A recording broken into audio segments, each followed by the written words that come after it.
हरे कृष्णा। ओम नमः शिवाय। प्रिय भक्तों, स्वागत है आपका मेरे YouTube चैनल पूजा पाठ में।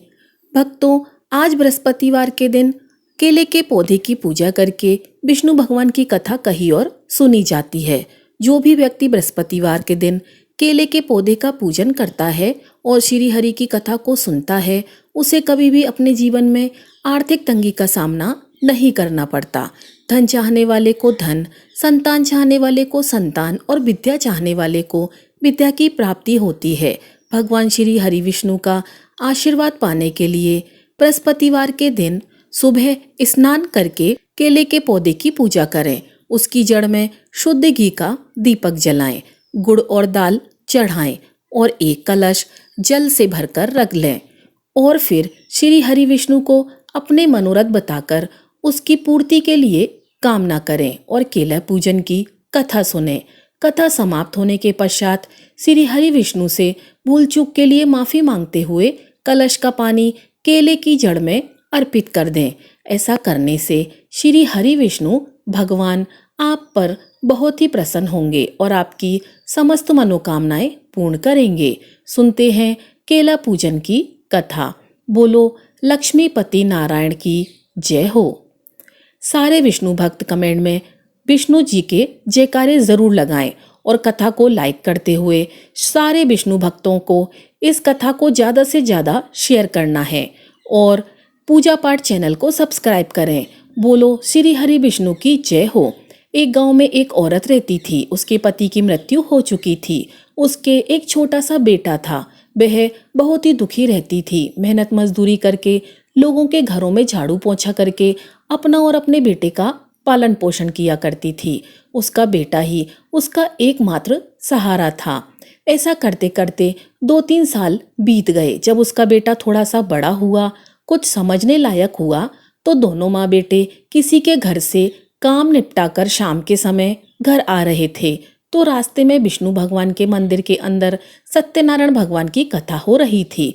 तो बेटे ने कहा, माँ चलो अपन भी चलते हैं, कथा सुनेंगे, कीर्तन सुनेंगे। तो माँ ने कहा, नहीं बेटा, अपन नहीं जाएंगे, वहाँ चढ़ावा चढ़ाने के लिए हमारे पास कुछ भी नहीं है। तो बेटा जिद करने लगा जाने के लिए। तो उसकी जिद की वजह से उसकी माँ उसे लेकर वहाँ चली गई। वहाँ पर सत्यनारायण भगवान की कथा हो रही थी। तो वे चुपचाप जाकर एक कोने में बैठ गए। उसके बाद में आरती होने लगी, कीर्तन होने लगे।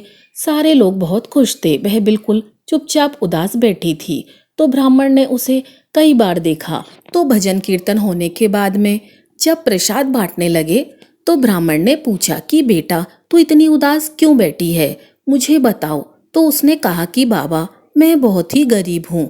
मैं कथा सुनने के लिए तो आ गई, पर भगवान को चढ़ावा चढ़ाने के लिए मेरे पास एक पैसा तक नहीं है।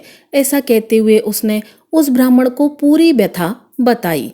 तो ब्राह्मण ने कहा कि बेटा उदास मत हो, भगवान सबकी सुनते हैं, तेरी भी सुनेंगे। तू ऐसा करना, बृहस्पतिवार के दिन सुबह जल्दी उठकर स्नान करना। उसके बाद में केले के वृक्ष की पूजा करना। केले के वृक्ष में भगवान विष्णु का वास होता है। अगर तुम हर बृहस्पतिवार को केले में नियमित रूप से जल सींचोगी तो भगवान श्री हरि विष्णु की कृपा से तुम्हारे सारे दुख और दरिद्रता दूर हो जाएगी। तो उसने ब्राह्मण से सारी विधि जानकर अपने बेटे के साथ बड़े खुशी खुशी से घर आ गए। दूसरे दिन सुबह जल्दी उठकर स्नान किया और बाद में रोजाना नियमित रूप से केले के पौधे में पानी डालती और एक नियमित रूप से घी का दीपक जलाती और चढ़ावे के रूप में थोड़ी सी दाल और गुड़ का भोग लगाती। इस तरह करते करते उसे सालों बीत गए, पर उसने अपना नियम नहीं छोड़ा। भगवान विष्णु की कृपा से उसे एक बगीचे में अच्छी सी नौकरी मिल गई, जिससे उसका गुजारा भी अच्छे से हो जाता और अपने बच्चे का वह पालन पोषण अच्छे से करती। भगवान विष्णु की कृपा से उसका बेटा अच्छा पढ़ लिख कर बड़ा आदमी बन गया। माँ बेटे दोनों बहुत ही खुश रहते थे। उसकी माँ रोजाना ही विष्णु भगवान की पूजा करती और रोजाना केले के वृक्ष में घी का दीपक जलाती थी। ऐसा करते करते एक दिन उसके बेटे की सगाई हो गई और फिर उसका विवाह हो गया। विवाह होने के बाद बहू घर पर आ गई। हंसी खुशी का माहौल चलता रहा, लेकिन 1 साल बीतने तक 1 साल बाद में बहू को ऐसा लगा कि यह पूजा पाठ सब ढोंग है, फालतू में घी बर्बाद करती है।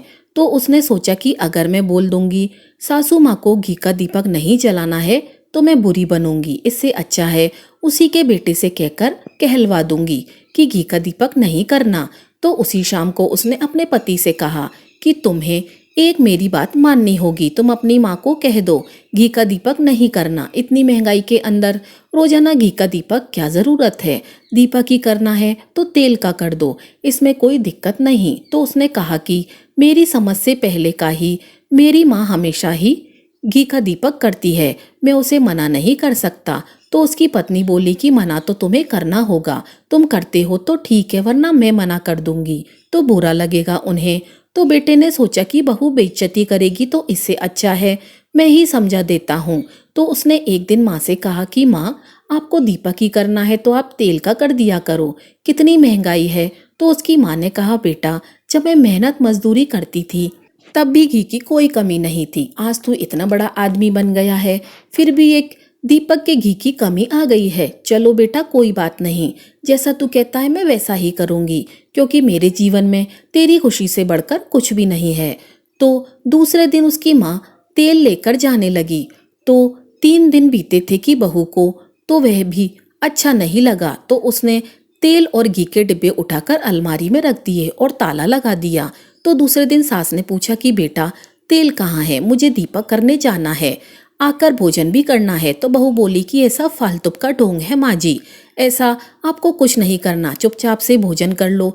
तो उसने कहा बेटा ठीक है, भोजन मेरे कमरे में भिजवा देना, मैं कर लूंगी। तो वे रोजाना रूखी सूखी रोटी कमरे में दे आती। तो वह तो रोज रोटियों को खाती नहीं थी। जब रात को बेटे बहू सो जाते तो उन रोटियों को उठाकर बाहर गाय को दे आती। ऐसा करते करते 2-3 दिन बीत गए। एक दिन जब बेटा बहू सो गए तो बुढ़िया ने अपना भोजन उठाया और जैसे ही बाहर जाने लगी गाय को खिलाने के लिए तो बेटे बहू की आवाजें सुनाई दे रही थी। बहू कह रही थी कि आप कहते थे ना कि मेरी माँ का नियम है, वह बिना विष्णु भगवान को घी का दीपक किए भोजन नहीं करती हैं। अब देखो आज 3-4 दिन हो गए हैं, रोजाना अच्छे से भोजन करती हैं, ये सब फालतू के ढोंग हैं, मैं तुम्हारी माँ को अच्छी तरह से जानती हूँ। तो उसके बेटे ने कहा कि मेरी माँ के बारे में ऐसा वैसा कुछ मत कहो, मेरी माँ का नियम था, तूने तुड़वा दिया, अच्छी बात है, मैं इस बात में कोई भी बात नहीं करना चाहता। तो यह बात जब बुढ़िया ने सुनी तो उसने चुपचाप गाय को वो रोटी डाली और वापस आकर सो गई और रोने लगी। रोते रोते उसे नींद आ गई। तो नींद में उसे भगवान विष्णु दिखाई दिए और बोले कि बुढ़िया सो रही है या जाग रही है। उसने कहा महाराज न सोई हूँ न जाग रही हूँ, कहो क्या आज्ञा है। तो वे बोले कि 3-4 दिन हो गए हैं तुम मेरी पूजा करने के लिए नहीं आती हो। तो बुढ़िया ने कहा कि कैसे आऊं भगवान, मेरे पास दीपक जलाने के लिए घी तेल कुछ भी नहीं है। तो विष्णु भगवान ने कहा निराश होने की जरूरत नहीं है, तुम केले के पेड़ के नीचे कल आ जाना, तुम्हें सब कुछ मिल जाएगा। तो ऐसा कहकर भगवान अंतर्ध्यान हो गए।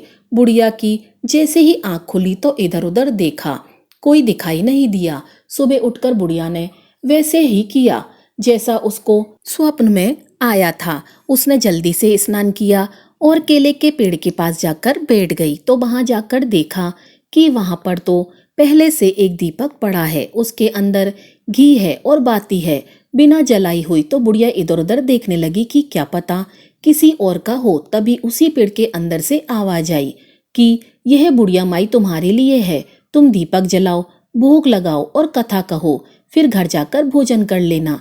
तो यह देखकर बुढ़िया बहुत ही खुश हुई और बड़े ही प्रसन्न चित्त मन से केले के वृक्ष की पूजा की और फिर कथा कही और फिर घर आ गई। घर आकर बड़ी खुशी से भोजन कर लिया। अब बुढ़िया के तो रोजाना का यह नियम बन गया, रोजाना सुबह उठकर स्नान करती और सीधी केले के पेड़ पौधे के पास चली जाती। वहां पर सब कुछ उसे तैयार मिलता, कथा कहती, पूजा करती, दीपक जलाती और घर आ जाती। एक दिन की बात है कि उसकी बहू के भाई और भाभी आए हुए थे। तो बहू ने सोचा कि आज हलवा बनाऊंगी। तो उसने घी निकालने के लिए जैसे ही अलमारी का ताला खोला तो उसके अंदर घी के डिब्बे को खोलकर देखा तो डिब्बा तो आधा था। तो उसने जल्दी से अपने पति को बुलाया और बोला कि यह देखो, तुम्हारी माँ ने घी चुरा लिया है। तो उसका बेटा बोला कि ऐसा मत बोलो, मेरी माँ चोरी नहीं करती है, तुमने ताला लगाया था, फिर मेरी माँ ने घी कैसे चुराया होगा। वह बोली, बह मुझे नहीं पता, चोरी तो तुम्हारी माँ ने ही की है। चलो अब एक बार मेरे भैया भाभी को खाना खिला देती हूँ, वे चले जाएंगे। कल से देखना इस अलमारी की और तुम्हारी माँ की दोनों की निगरानी करनी है। तो दूसरे दिन दोनों बैठ गए तो उनकी माँ तो अलमारी की तरफ आई ही नहीं, उसने तो सीधा स्नान किया और बाहर चली गई। तो दोनों ही पीछे पीछे चले गए। बुढ़िया सीधी केले के पौधे के पास गई तो वहां पर उन्होंने देखा कि दीपक पहले से पड़ा है, अंदर बत्ती लगी हुई है। तो बुढ़िया ने सीधा दीपक को जलाया और पूजा करने लगी। पूजा करने के बाद में वह बुढ़िया पौधे से लिपटकर बुरी तरह से रोने लगी और कहने लगी, भगवान, ऐसी पूजा का और ऐसे घी का मैं क्या करूं। मेरा बेटा बहू मुझसे बोलते तक नहीं है। जिस बेटे को इतनी कठिनाइयों में मैंने पाला है वह आज मुझसे नहीं बोलता। बहू कहती है कि मैं चोर हूँ। अब भगवान आप ही बताओ मैं कहाँ जाऊँ। आप क्यों मेरी परीक्षा ले रहे हो? मुझे कितनी परीक्षाएं और देनी होंगी? मैंने ऐसा कौन सा बुरा कर्म किया है जिसकी वजह से मुझे आज यह दिन देखना पड़ रहा है। ऐसा कहते हुए वह बुरी तरह से फवक फवक कर रोने लगी। तो उसकी इस करुणामयी हृदय की पुकार सुनकर भगवान विष्णु वहां पर साक्षात प्रकट हो गए और बोली कि बुढ़िया घर जा, सब कुछ ठीक हो जाएगा, रोने की कोई जरूरत नहीं है। बेटा कभी भी अपनी माँ से विमुख नहीं हो सकता। तो ऐसी बात सुनकर भगवान विष्णु को साक्षात प्रकट देखकर उसके बेटे को बहुत ही दुख हुआ और वह करुणा से भर गया। अपनी पत्नी से कहने लगा कि माँ के खिलाफ जाकर ऐसी जिंदगी जीने से तो मरना बेहतर है। आज तुम्हारे शक ने मेरी माँ की पूजा भाव और श्रद्धा भक्ति को कलंकित किया है। मैं ये कैसे भूल गया कि मेरी माँ ने किस कठिनाइयों में मुझे पाला था। मेरी माँ का मैं ही एकमात्र सहारा था और आज मैं तुम्हारे कहने पर अपनी माँ के विमुख हो गया। मुझसे बहुत बड़ी गलती हो गई है। अब इस पाप का प्रायश्चित कैसे होगा? ऐसा कहकर वह बुरी तरह से रोने लगा। तो उसकी पत्नी बोली कि पाप आपने नहीं किया है, पाप तो मैंने किया है। आज मेरी आंखें खुल गई हैं, मैं माँ जी से माफी मांगूंगी। ऐसा कहते हुए वह अपनी सासू माँ की ओर दौड़ी और उनके चरणों में जाके कहने लगी कि माँ जी मुझे माफ कर दो। मैंने आपकी पूजा पाठ को ढोंग बताया और घी चोरी करने का इल्जाम आप पर लगाया। तो आप मुझे सजा दो, जो भी सजा दोगी वह मुझे मंजूर होगी, पर मुझे माफ कर दो। तो बुढ़िया ने उसे उठाते हुए गले से लगाया और कहा कि बेटा, माँ अपने बच्चों से कभी नाराज नहीं होती, चलो घर चलते हैं। ऐसा कहकर वह बुढ़िया अपने बेटे और बहू के साथ घर आ गई। तो उसकी बहू ने कहा कि माँ जी कल से मैं भी आपके साथ केले के वृक्ष की पूजा के लिए चलूंगी। अब दोनों सास बहू रोजाना केले के पौधे की पूजा करती और घी का दीपक जला के आती। एक दिन बुढ़िया ने कहा कि बेटा, आज पूरनमासी है, मैं कुछ पंडितों को भोजन करवाना चाहती हूँ। तो उसकी बहू ने कहा, हाँ माँ जी, खुशी से करवाइए। तो बहू ने 36 प्रकार के भोजन तैयार किए और ब्राह्मणों को भोजन करवाया। यथासंभव दान दक्षिणा देकर उन्हें विदा किया। तो ब्राह्मण उसकी सेवा भक्ति देखकर बहुत ही खुश हुए और आशीर्वाद देते हुए चले गए। तो उनकी सेवा भक्ति देखकर भगवान श्री हरि विष्णु बहुत ही प्रसन्न हुए और उन्हें सुख सौभाग्य का, अन्न धन का और संतान का आशीर्वाद दिया। 9 महीने बाद उसकी बहू ने बहुत ही सुंदर पुत्र को जन्म दिया और अन्न धन की कोई कमी नहीं रही। इस तरह विष्णु भगवान की पूजा करने से बुढ़िया को अनंत सुखों की प्राप्ति हुई। वह अपने जीवन के समस्त सुखों को भोगती हुई अंत में वैकुंठ लोक को गई। इसीलिए कहा गया है कि विष्णु भगवान की पूजा सच्चे मन से की गई हो तो वह कभी भी निष्फल नहीं होती। इसी प्रकार बुढ़िया और उसकी बहू के केले के पूजन का फल उनको प्राप्त हुआ। हे विष्णुदेव, जैसा बुढ़िया माई को दिया वैसा सबको देना। कहानी कहने वालों को, कहानी सुनने वालों को और हुंकारा भरने वालों को। और अगर कोई कहानी में गलती हो तो भूल चूक के लिए क्षमा करना। बोलो श्री हरि विष्णु की जय हो।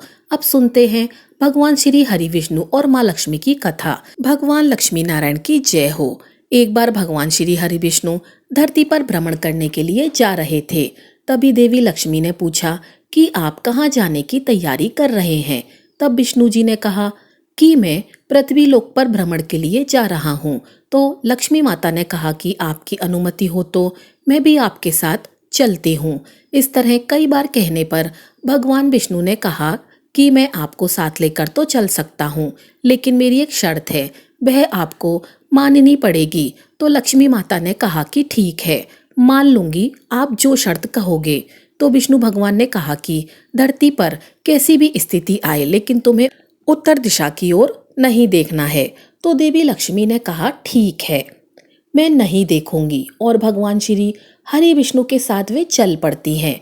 और सुबह सुबह माँ लक्ष्मी और विष्णु धरती पर पहुंच गए। अभी सूर्य देवता निकल रहे थे। रात बरसात होकर हटी थी। चारों ओर हरियाली ही हरियाली थी। उस समय चारों ओर बहुत ही शांति थी और धरती बहुत ही सुंदर दिखाई दे रही थी। माँ लक्ष्मी मंत्रमुग्ध होकर धरती को देख रही थी और भूल गईं कि पति को क्या वचन देकर आई हूँ, और चारों ओर देखती हुई पता नहीं कब उत्तर दिशा की ओर देखने लगी। उत्तर दिशा में माँ लक्ष्मी को एक बहुत ही सुंदर बगीचा नजर आया। उस तरफ से भीनी भीनी खुशबू आ रही थी और बहुत ही सुंदर सुंदर फूल खिले हुए थे। यह एक फूलों का बगीचा था और माँ लक्ष्मी बिना सोचे समझे उस बगीचे में चली गई और वहां से एक बड़ा सा सुंदर सा फूल तोड़कर ले आई। लेकिन यह क्या, जब माँ लक्ष्मी भगवान विष्णु के पास आई तो भगवान विष्णु की आंखों में आंसू थे और भगवान विष्णु ने माँ लक्ष्मी को कहा कि कभी भी किसी से बिना पूछे उसका कुछ भी नहीं लेना चाहिए। यह कहकर भगवान विष्णु ने अपना दिया हुआ वचन भी याद दिला दिया। तो माँ लक्ष्मी को अपनी भूल का पता चल गया। उन्होंने भगवान विष्णु से अपनी की हुई गलती की माफी मांगी, पर भगवान विष्णु ने कहा कि जो तुमने गलती की है उसकी सजा तो तुम्हें जरूर मिलेगी। जिस माली के खेत से तुमने बिना पूछे फूल तोड़ा है, यह एक प्रकार की चोरी है। इसीलिए अब तुम आज से 3 साल तक उस माली के घर नौकर बनकर रहोगी। उसके बाद मैं तुम्हें वापस लेने आऊंगा। तो माँ लक्ष्मी ने चुपचाप सर झुकाकर हाँ कर दिया। फिर भगवान विष्णु वहां से चले गए और माँ लक्ष्मी ने एक साधारण सी गरीब औरत का रूप धारण कर उस बगीचे का जो मालिक था उसके घर गईं। वह घर क्या, वह तो एक झोंपड़ा था। उस बगीचे के मालिक का नाम था माधव। वहां पर माधव की बीवी, 2 बेटे और 3 बेटियां रहती थीं। सभी उस छोटे से बगीचे में काम करके किसी तरह अपना गुजारा किया करते थे। माँ लक्ष्मी जब एक साधारण और गरीब औरत बनकर उस माधव के झोंपड़े पर गई तो माधव ने पूछा कि बहन, तुम कौन हो और इस समय तुम्हें क्या चाहिए। तो माँ लक्ष्मी ने कहा कि मैं एक गरीब औरत हूँ, मेरी देखभाल करने वाला कोई नहीं है, मैंने कई दिनों से खाना भी नहीं खाया है, मुझे कोई काम दे दो, साथ ही मैं तुम्हारे घर का काम भी कर दिया करूँगी, बस मुझे अपने घर के एक कोने में आसरा दे दो। माधव बहुत ही अच्छा आदमी था, उसे उस पर दया आ गई। उसने कहा कि बहन, मैं तो बहुत गरीब हूँ, मेरी कमाई से मेरे घर का खर्च भी बड़ी मुश्किल से चलता है, लेकिन अगर मेरे यहाँ 3 की जगह 4 बेटियाँ होती तो भी मुझे गुजारा करना ही पड़ता। अगर तुम मेरी बेटी बनकर रहना चाहती हो और जैसा रूखा सूखा हम खाते हैं उसी में खुश रह सकती हो तो अंदर आ जाओ। तो माँ लक्ष्मी उसके झोंपड़े में चली गईं।